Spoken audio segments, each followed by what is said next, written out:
Juan Claudio Lechín, escritor boliviano y además analista político boliviano. ¿Cómo estás, Juan Claudio? ¿Qué tal? Muchas gracias. Por supuesto, vamos a darle un fuerte aplauso. Muchas gracias por haber venido. Qué mejor de hablar de un tema de Bolivia que con un boliviano que vive todo más cerca que nosotros, ¿no? Muy amable, gracias. Ahora tengo entendido que hace varios años vives acá en el Perú. Muy amable. Sí, vivo muchos años en el Perú. En realidad he vivido de niño. He estado en el Perú, he estudiado en el colegio. He estudiado parte de la universidad en la Ricardo Palma. De niño he estado en el Humboldt. Después de mayor he venido a escribir al Perú, a las playas del norte. Entonces, en época de invierno, que no había mucha gente, me iba al norte, a Máncora, a Lobitos. A inspirarte con el mar, con el buen clima. Y a tener paz, ¿no? Escribir literatura, después volvimos con esposa ya e hijos el 2009, nos quedamos 4 años y volvimos el 2019 hasta ahora. Entonces siempre he estado muy cerca del Perú. Espera, un momentito. Antes de que sigas viendo este video, te invito a suscribirte al canal de Somos Libres, porque vamos a estar sacando extractos como estos casi todos los días. En el programa Achora tu Causa. Si quieres conectarte todos los días a las 12 en punto hasta la 1:30 de la tarde, junto a Mirko. Así es que no te olvides de suscribirte, ponernos like y si deseas dejarnos un comentario. Con eso, sigue viendo el video. Pero tú eres boliviano. Boliviano. Ya. A mí me encanta de que tengamos, por primera vez un boliviano en el programa y además alguien que, claro, siente de cerca este cambio electoral. Sabemos, uno puede siempre observar desde el extranjero las diferentes tendencias, pero otra cosa es realmente ser parte del país y vivir pues la contienda electoral y ahora pues esta es solamente la primera vuelta, ahora se viene la segunda vuelta, ¿no? Sí. Aunque pues es un paso significativo. Claro, yo quería preguntar así un pequeño introducción. Abreboca. Un abreboca. Claro. En este caso quería presentar la causa, Dani. Sí, por supuesto. Sí. Causa que es defender el libre mercado frente a expropiaciones, subsidios y populismo. Y qué mejor que hablar justamente del modelo boliviano, que ha tocado fondo ya en obviamente en el país de Bolivia, y sobre todo que los dos candidatos que pasan a la segunda vuelta, por lo menos se alejan un poco de eso, ¿no? Se alejan, y mi pregunta es, ¿crees que esto, cómo crees que las instituciones bolivianas se pueden recuperar después de décadas de populismo y décadas de concentración del poder en manos de tanto Evo Morales y ahora Luis Arce? Sí. Yo, si bien celebro, lo hago con mucha cautela. Antes de entrar a tu pregunta, creo que es importante terminar de sacarlos, porque no hay nada más peligroso ustedes le llaman los populistas, yo le llamo los fascicomunistas, que son el mismo modelo. No hay nada más peligroso que ellos, porque ellos son un modelo político-militar, de tal manera que sus acciones son militares. Muy poca gente puede servir para hostigar un gobierno de una manera muy eficaz. De tal manera que mientras no los desinstales, la defensa no va a poder ser plena de la democracia, del libre mercado, de la protección a la propiedad privada, de las inversiones. Es importante, y en eso los liberales siempre hemos fallado, en tener una estrategia para desinstalar al fascicomunismo de nuestros países. Hace unos días tú comentabas en El Comercio, me parece, que veías con preocupación que Luis Arce haya cambiado la cúpula militar unos días antes de las elecciones. Entonces, claro, ahorita hablas de que todavía esa transición, digamos, si bien ya se han dado las elecciones, no se ha dado a otro nivel institucional como militar, pero ¿a ti te preocupaba que algo sucediera por ese cambio? ¿Por qué crees que finalmente las elecciones transcurrieron de manera, bastante normales, ¿no? O sea, sí. Fue una contienda electoral que se dio de manera limpia. Sí. Mira, los camaradas tienen como elemento fundamental el engaño, que es una premisa militar, ¿no es cierto? En lo militar, el engaño es absolutamente funcional a sus acciones. De tal manera que yo sigo esperando ver dónde está el engaño, porque no puedo pensar que sin que haya habido un movimiento de masas importante, de que se los haya desinstalado, la geopolítica de Cuba, Rusia y China acepte por unas elecciones democráticas controladas por ellos salirse de Bolivia. O sea, ¿tú crees, Entonces, ¿tú crees de que puede que Luis Arce se niegue a entregar el poder? No lo sé. No lo sé. Me pregunto cuál es el engaño.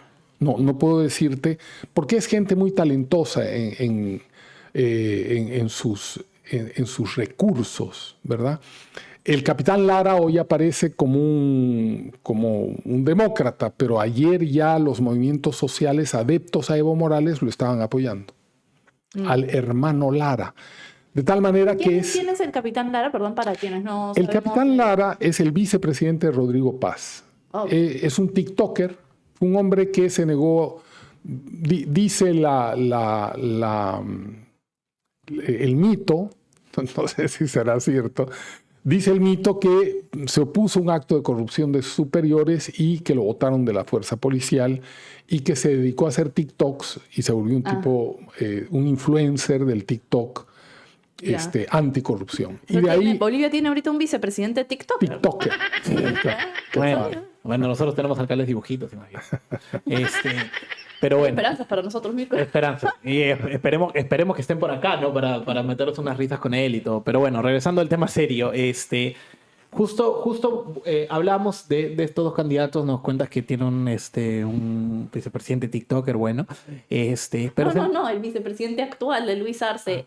No el vicepresidente actual, el de Rodrigo Paz. El vicepresidente Rodrigo Paz. Claro, el candidato. Okay. Justo yo te quería preguntar sobre tu preferencia, como liberal, tu preferencia sobre ambos candidatos. ¿Quién crees que tenga la fuerza para hacer un recorte enorme, que es lo que requiere Bolivia, ¿no? Déficit fiscal del 10% es mayor que el que tuvo Javier Milei al entrar en Argentina, que fue del 7%, ¿no? Entonces eso requiere un ajuste brutal, draconiano, ¿no? Y eso la gente obviamente lo va a pasar muy mal, se va a cortar el subsidio al agua, al gas, a la luz, etcétera. Entonces la gente va a salir a protestar, y más con un Evo Morales que está en Bolivia y está en una zona liberada, ¿no? Entonces que va a tomar las calles cuando la gente obviamente vea que la factura de luz, el agua, el gas se va a disparar, no sé cuánto sea el subsidio exacto, pero no sé, imagino un 50, 60, 70, 80 o hasta 100%, ¿no?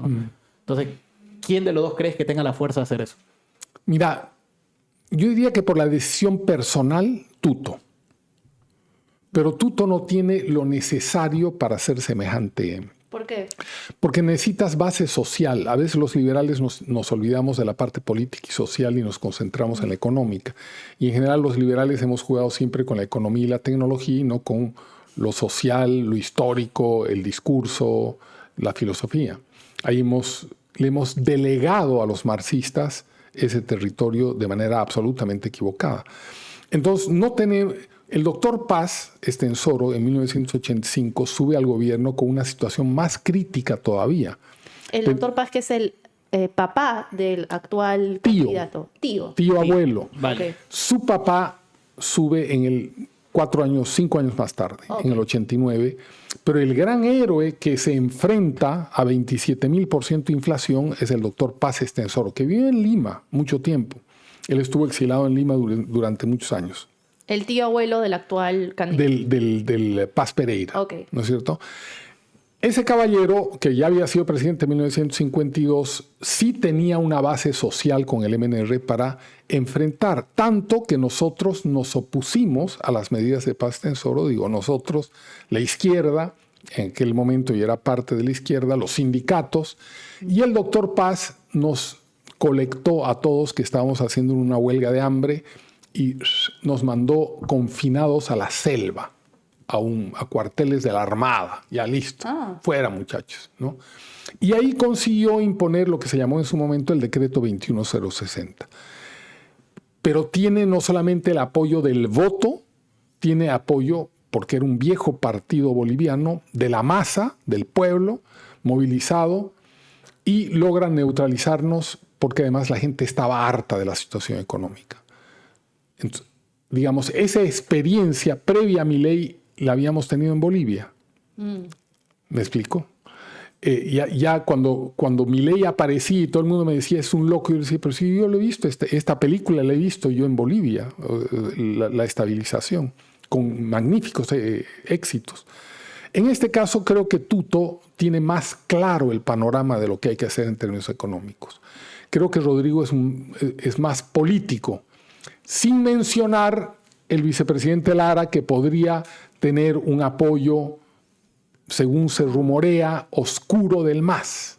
Es el que te genera preocupación. Sí, justo yo quería preguntarle porque mucha gente en los comentarios dice que Rodrigo Paz en 2016 apoyó a Evo Morales. ¿Eso es cierto? Sí, sí. Entonces eso es una, como decimos los jóvenes, una red flag, una gran bandera roja, ¿no? Sí, es una red flag, sí. Ahora, también como observas, esto yo leí en la mañana, que Rodrigo Paz justamente ha obtenido votos en los bastiones del MAS, como en La Paz, por ejemplo. ¿Crees que eso es casual o no? Mira, en este caso voy a ser jabonoso.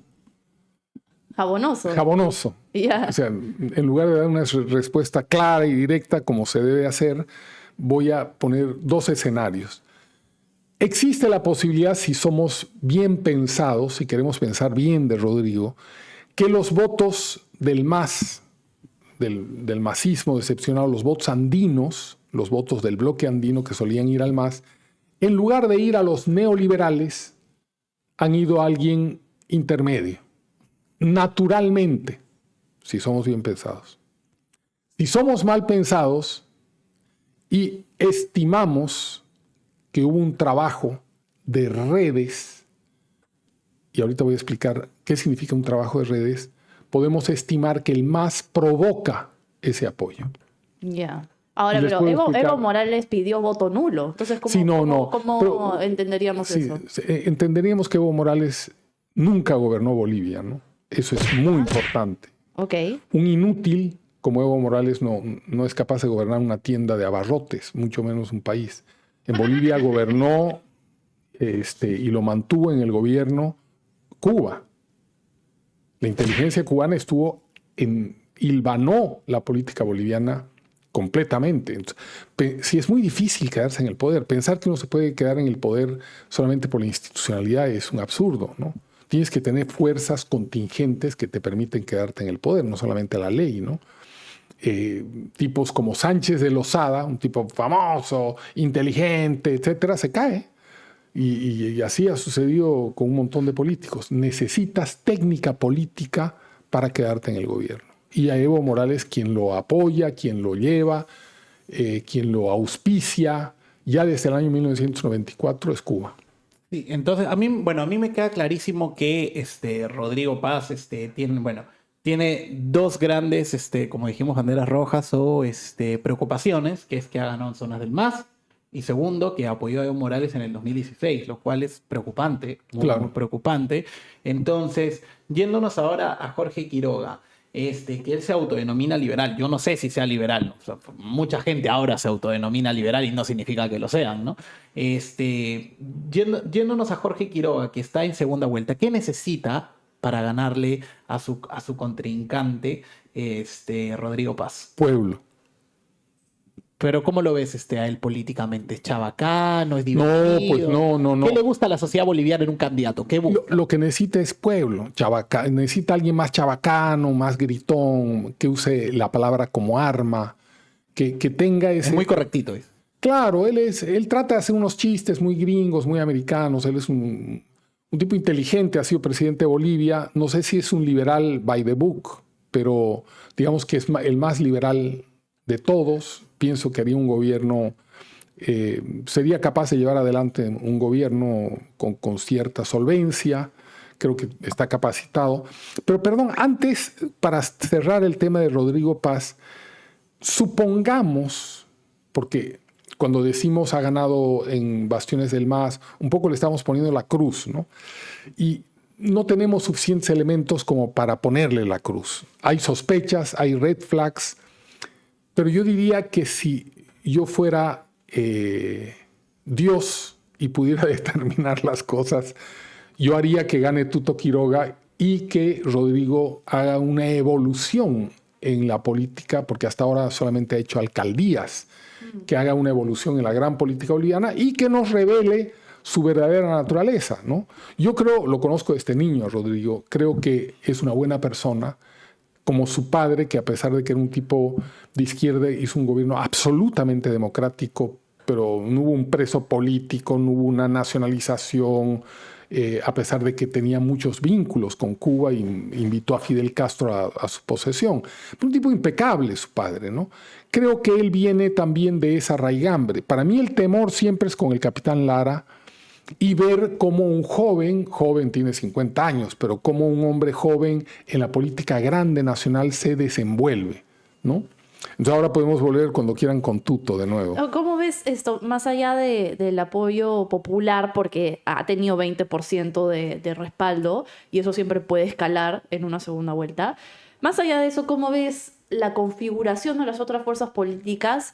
Si bien pues el voto a veces no se traduce a digamos que una fuerza política endosa a la otra, y eso no significa que los votantes vayan hacia ahí, pero de igual manera podría ayudar a cierta gobernabilidad. Ahora, ¿cómo ves ese respaldo de las otras fuerzas políticas hacia estos otros dos candidatos? ¿Cómo verías que uno se pliegue esto? ¿Cuál es la preferencia de las fuerzas políticas ahorita del momento? Si que tendrían que ir por Tuto Quiroga, por Rodrigo Paz, ¿por quién irían? Mira, yo creo que hay un antimasismo muy grande. Hay un anti-evismo y un antimasismo y un anti-arcismo. Todo lo que tenga que ver con la izquierda. Todo que venga que ver con la izquierda, sobre todo esa izquierda indigenista, ¿no? Y con la izquierda en general, de acuerdo. Pero esa izquierda tiene un 30% fuerte. Un voto duro. Un voto duro.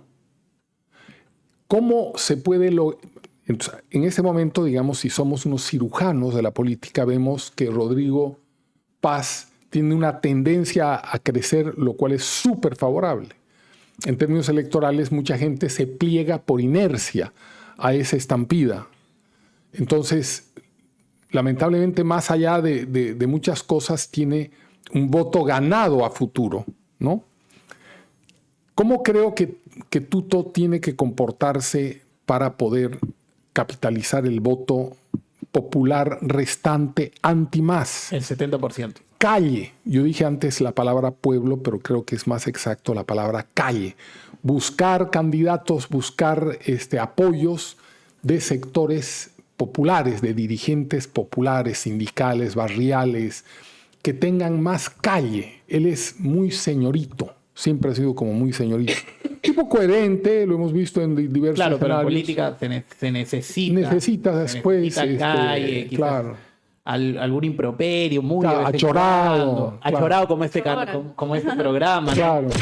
Ok, entiendo lo que haces, muy correctito y tal, se necesita, o sea, sin llegar a faltar respeto, ser más explosivo, ¿no? Pero es difícil, ¿no? Cuando tú no tienes esa personalidad. Hermano, difícil, ¿no? cuando te enfrentas a los comunistas no hay falta de respeto, hay que darles con todo. Yo creo que Milei ha dejado una marca clara que no la estamos siguiendo en América Latina, de una forma de hacer política importantísima. Sí, claro, pero también es una sociedad distinta, ¿no? Argentina tiene sus particularidades. Bueno, cada sociedad tiene sus particularidades. Pero la izquierda siempre te insulta en todas partes. Pero la izquierda sí es igual. Y crece, es igual. y crece, ¿no? Entonces no habría por qué no insultarla a la izquierda y crecer. Yo me acuerdo que aquí en el Perú todo el mundo decía, no hay que terruquear, digamos, como que todos éramos muy correctos. No, es que al terruco sí se le terruquea. Pues. Bueno, hay que terruquear y hay que decirle a la izquierda porque delincuentes, ¿no? Y hay que decirle impresentables a la izquierda. Claro, porque... el terruco se le dice terruco siempre. Y hablando de los defensores de Evo Morales acá en el Perú, quisiera que mostremos un pequeño video haciendo memoria histórica de lo que Verónica Mendoza decía sobre el gas en Bolivia.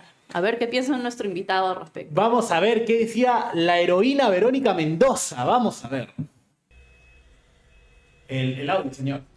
Sí, falta el audio. A ver, esperemos la parte técnica. Yo creo que nuestra audiencia se puede imaginar qué es lo que va a decir Verónica Mendoza en estos La momentos. heroína Verónica Mendoza. ¿Y a ti? ¿Cuánto te cuesta el balón de gas? En Bolivia, más bien, por ejemplo, este baloncito cuesta 11 soles. No solo eso.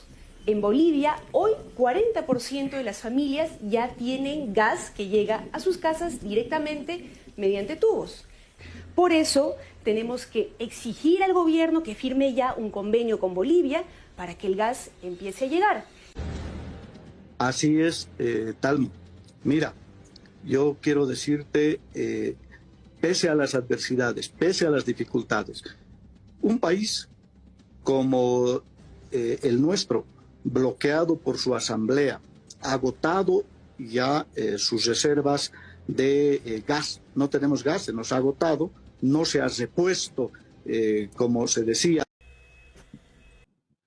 Bueno, Bueno, este video envejeció mal, creo, Mirko, ¿no? No, sí, ¿sabes Este video lo que... envejeció A ver, muy mal. ponme eso de tres. ¿Sabes lo que más me da cólera de esto? Es que la señora Verónica Mendoza jamás va a salir a reconocer que se equivocó con el modelo boliviano, jamás va a salir a reconocer que el fracaso de Bolivia justamente por las políticas que ella propone acá en el Perú, que durante muchos años nos vendió que Bolivia... a contrario que el Perú desarrolló su economía a partir de justamente las materias primas y que Perú no había diversificado su economía. Y era absolutamente al revés, ¿no? Totalmente al revés, ¿no? ¿Tú qué opinas cuando ves políticos así defender un modelo que ha causado tanto dolor y sigue causando tanto dolor en Bolivia y que jamás van a reconocer que se equivocaron? Mira, yo pienso que lo primero que hay que hacer es comprender. Sin diagnóstico no hay curación. Si nosotros no sabemos quiénes son los comunistas, difícilmente los vamos a poder combatir. Y de hecho en América Latina tienen controlados todos los países grandes, salvo Perú y Argentina. Todos los demás grandes están controlados por ellos. Bolivia, Chile, Venezuela, Colombia, México, etc. Entonces, ¿qué hacen bien? Entonces, hay que conocerlos. ¿Por qué esta señora dice semejante latrocinio, digamos, barbaridad? Porque simplemente ellos trabajan de manera regional, es un proyecto global que trabaja de manera regional. Por lo tanto, no importa si se equivocan o no, porque ellos no se equivocan, ellos trabajan en base al ideal. Por lo tanto, lo que tú le des en números es banal. Como ellos Pero siempre ella trabajan... habla en términos de números. Ella dice, el balón de gas en Bolivia sí, está a 11 sí. soles. Claro, con subsidios. No, todo es el posible. gas es eterno porque, claro, Pero- el manejo estatal va a ser brillante. Y Claro. después sucedió lo que todos sabemos que sucedió, pero- porque el Estado controlaba la extracción del gas. Y le La ponía empresa privada no podía venir a explorar más yacimientos de gas. Entonces, ¿qué pasó? Chau gas en Bolivia. Chau gas. O en Venezuela, que o no- nos puedes ayudar a expandir un poquito más acerca de esa historia, porque muchas personas se encuentran tal vez engañadas por Verónica Mendoza. Todavía hay mucha gente que Pero piensa que obvio. Bolivia es el paraíso, ¿no? No, pero obvio que están engañadas porque lo de ellos es el engaño. Lo habíamos dicho antes. El arma de ellos es el engaño. Por lo tanto, la utilización de números no vas a pensar que es una utilización responsable. Pueden dar números, pero es como pueden dar números, pueden dar sueños, pueden dar poemas, pueden dar canciones, pero siempre trabajan cotejando la realidad con un ideal.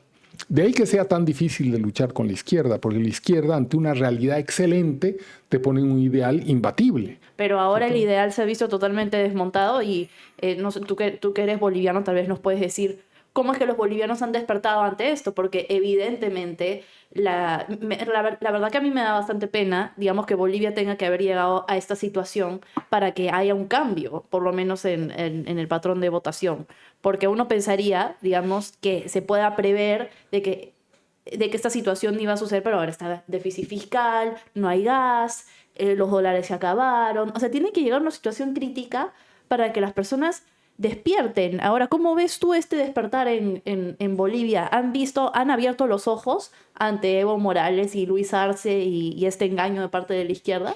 Sí, mira, es tan interesante lo que dices porque hay varias cosas, ¿no? En el año 2006 yo me opuse a Evo Morales desde el primer momento. Cuando él hace la Asamblea Constituyente. Cuando en hace la Bolivia, Asamblea ¿verdad? Constituyente y hago una huelga que se transforma en 1.500 huelguistas en contra de Evo Morales. Y eso me valió el desprestigio, que me odiaran a mis amigos, etcétera, porque era el hermano Evo, ¿no es cierto? En esa época yo denuncié fraude, el principio del fraude. Largo contar, podría en otro momento contarles los detalles de cómo sé que se está haciendo fraude en Bolivia. Y todo tiene como origen Venezuela, ¿no? Pero ese fraude no para nunca, incluso hasta ahora. Y como había fraude en la Argentina, lo que pasa es que los números terminan siendo tan grandes en contra que el fraude no lo pueden activar. Entonces, no solamente que la gente no despierte, en general la gente no despierta del sueño socialista. Pero han Fíjate, despertado, ¿no crees que han despertado? sí, los bolivianos hoy día? sí, pero 20 años más tarde, imagínate, 20 años No, más claro, tarde pero ya al final no de queda... cuentas lo han hecho. ¿no? Sí, pero no es tan... ¿O no? Sí, en Alemania también la gente no despertó el 45 del sueño nazi, y en Nacionalsocialista. Italia tampoco despertaban, y en Cuba, pero despiertan. Hay sectores de vanguardia que despiertan. La media luna siempre se opuso a Evo Morales. Lo que pasa es que ellos trabajan de manera político-militar. Mientras los liberales trabajamos por elecciones, estamos esperando 4 años una elección, ellos están socavando la resistencia del otro a través de medidas político-militares. ¿Qué es lo que los liberales no hemos aprendido y que necesitamos aprender? Por eso es importante el diagnóstico de los comunistas.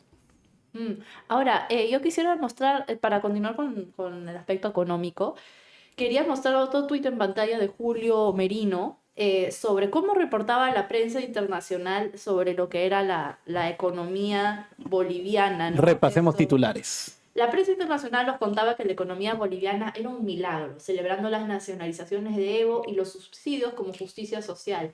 Hace 2 años las finanzas colapsaron y ayer su partido fue arrasado en las urnas. A ver si podemos mostrar algunos titulares que se leerían, por ejemplo, en ese momento. BBC, 3 claves del éxito económico del país que más crece en América del Sur. 25 de octubre del año 2017. 2017. Cualquier persona que supiera economía sabe que ese crecimiento es superfluo. No es como el crecimiento de Rusia en el conflicto que está habiendo ahorita, ¿no? Claro, crecen, pero eso no es sostenible. Claro. En algún momento, chao, porque una economía que crece sin Claro, Arce, el estructuras padre de capital creadas en el tiempo, se cae. Si tú chutas la economía, es como que una noche de fiesta al día siguiente, obviamente, llega la resaca. Claro, mira, otro titular dice, Arce, el padre del milagro boliviano, que devuelve el socialismo al poder. La fecha, esto no la puedo leer por ahí, pero creo que es 2000... bueno, esto, acá lo tengo. 2020. Esto... Bueno, Arce, como sabrán, El padre del milagro. Arce era ministro de Economía de Evo Morales y él continúa en el desastre, ¿no? Que era Evo Morales. ¿Cuáles son las claves del éxito económico boliviano? Deutsche Welle, ¿ah? La prensa habla del milagro boliviano. Desde que Evo Morales asumió la presidencia en 2006, casi todos los indicadores económicos dan positivo. Sin embargo, en el horizonte empiezan a aparecer algunas amenazas. Bueno, por lo menos DW fue un poquito más sincero, pero igual, eso no está en el titular, sino en la parte de abajo, ¿no? Porque el titular es cuáles son las claves del éxito económico boliviano, ¿no? Obviamente, ¿no? Esto es del 12 de julio del 2019. Y luego, el artífice del milagro económico de Bolivia busca atajar la crisis como presidente, ¿no? Si hay un milagro económico, ¿por qué hay crisis? ¿No? Esa sería la gran pregunta, ¿no? Sí, esto... ¿Cómo observas la situación económica actualmente en Bolivia y crees que sea Paz o sea Tuto puedan tener algún tipo de esperanza en revertir lo que actualmente vive Bolivia? Es catastrófico, porque así como decían que había milagro boliviano en los años donde habían superprecios de los minerales y que le entraba a Bolivia una cantidad de dinero absolutamente inaudita con respecto a cualquier época del pasado, hoy esas mismas visiones, ¿no? Espejismos, son las que hoy nos hacen pensar de que Bolivia no está tan mal. Bolivia está pésimamente mal. Por lo tanto, se necesitan grandes reformas. Para llevar adelante las reformas económicas es importante fortaleza política. Es por eso que Tuto, desde mi punto de vista, no estando muy seguro que sea él quien vaya a ganar, pero me parece que es el más indicado siempre y cuando cuente con una fuerza política que le permita implantar las medidas necesarias. ¿Cuál sería el escenario, que no es tampoco muy improbable, porque para hacer el tema de las reformas se requiere un valor y comerse un pleito muy, muy grande que muchos no están dispuestos, o los que están dispuestos luego se asustan, ¿no? Porque una cosa es criticar desde afuera y luego cuando tienes que tomar la decisión y ver que tus mensajes de WhatsApp, Facebook, Instagram y no puedes salir a la calle porque te putean, es que es así, ¿no? La realidad es así. Entonces, imaginemos que cualquiera de los dos candidatos hace reformas tipo Macri, o sea, tibias, que justamente no son radicales, no bajan mucho los subsidios. O sea, las reformas se quedan a medio camino y la población obviamente no mejora y la situación se queda ahí. ¿Qué es lo que podría pasar? ¿Tú crees que ahí sí Bolivia podría quebrar? Porque las finanzas están muy mal. Si esto sigue, el Estado boliviano podría quebrar. Tú sabes que los países no quiebran, ¿no? Pero sí volvería una propuesta... Quebrar me refiero que entre, como por ejemplo en el momento Perú o Venezuela, en tema de impago de sus deudas. Cuando entras en impago, pierdes todo el historial crediticio, que no te puedes ni endeudar. Ahí solo queda la impresión de dinero a full. Sí, volvería una propuesta mesiánica, ¿no? Pero, perdón, un pequeño paréntesis del ornitorrinco. Ustedes saben que el latinoamericano es, ante todo, un ornitorrinco. ¿Por qué? Porque no es ni pato ni castor, sino ambas cosas de manera simultánea. No es un castor ordenado, trabajador, sino además de a veces ser ordenado, trabajador, planificador, también es desordenado, gritón, como los patos, va de lago en lago, de un lado al otro. O sea, tenemos ambas almas. Por Y es eso, resiliente, ¿no? El ornitorrinco también es resiliente. total. Entonces creo que... Yo diría que sobre todo los latinoamericanos somos bien resilientes. Sí. Especialmente, bueno, estoy ahí un poco, no estoy siendo muy objetiva, pero los peruanos, ¿no? Y somos emprendedores a pesar del Estado, a pesar de la burocracia. Y ahora me gusta pensar de que los bolivianos también, con estos nuevos resultados, también se han resistido ante la arremetida del Estado, a final de cuentas, ¿no? Que Sí. conlleva una inflación brutal y ojalá seamos ornitorrincos. Ornitorrincos libertarios. Pero volviendo a tu pregunta, yo creo que volvería, como sucedió en la Argentina, el peronismo con otra cara. Volvería en Bolivia el indigenismo o el nombre que le pongan a una propuesta mesiánica, ¿no? Yo creo que hay que ser radicales para resolver la economía en Bolivia y acumular fuerza política. Hay que ponerle atención a lo social, a lo político, a lo cultural que hemos descuidado los liberales. Porque por ahí nos han metido todos los goles. Porque nosotros estamos preocupados de la economía y la tecnología y descuidamos todo lo demás. Pero tienes razón. Si no se radicaliza la solución económica en Bolivia, seguramente o se caen por movimientos sociales o el siguiente gobierno va a ser nuevamente de izquierda. Dale. Ahora, bueno, hace breves momentos tú nos comentabas acerca del vicepresidente de Rodrigo Paz, que piensas que hay ciertas cosas sospechosas respecto a él, pero al final de cuentas crees que, tengo entendido, también ha tenido una plataforma de lucha contra la corrupción. ¿Crees que eso ha sido el diferencial para que él llegue al primer puesto o por lo contrario han sido otros factores que han ayudado a Paz? Mira, la verdad es que todavía no tengo claro. Ya. No tengo claro qué ha provocado la 24% de crecimiento en 2 días. Es mucho. Como para... yo creo que eso todavía tiene que pasar un tiempo, hay que estudiarlo, hay que verlo bien, ¿no? Ellos dicen... Y es algo plausible y es algo que le puede servir a todos los políticos de América Latina, sobre todo a los liberales, de que ellos trabajaron las redes populares. Al principio del programa hablé de redes populares. Y es porque Bolivia, a diferencia del Perú, el boliviano, como el peruano, es individualista en lo económico. Ese autobús es mío, esa gallina es mía, propiedad privada. Pero el boliviano, a diferencia del peruano, en lo político es colectivista. Ya. Se reúne en grupos. Claro, al final de cuentas eso también ha sido parte del éxito de Evo Morales, ¿no? En grupos de poder como sindicatos, gremios barriales, gremios culturales. Y cada vez que van a tomar alguna acción, se refieren primero a sus asambleas. Entonces, a esas asambleas... a los WhatsApps de esas asambleas es que ha llegado, según Rodrigo Paz, ha llegado la información. Por eso no tenían una propaganda visible, sino que ellos hicieron esta propaganda popular. Más invisible. Y ese cambio del 24% ha sido invisible en el sentido que, por ejemplo, hay una situación similar como la del Perú en la cual se prohíben las encuestas en la última semana. Sí, sí, en los últimos días creo, no tanto los entonces últimos. no sé, las Igual encuestas te no filtran, podían, pero las encuestas no mostraban No. ese crecimiento. O sea, ha sido, No. los bolivianos se han enterado de esto el mismo día. El mismo día de las elecciones. Ok, interesante.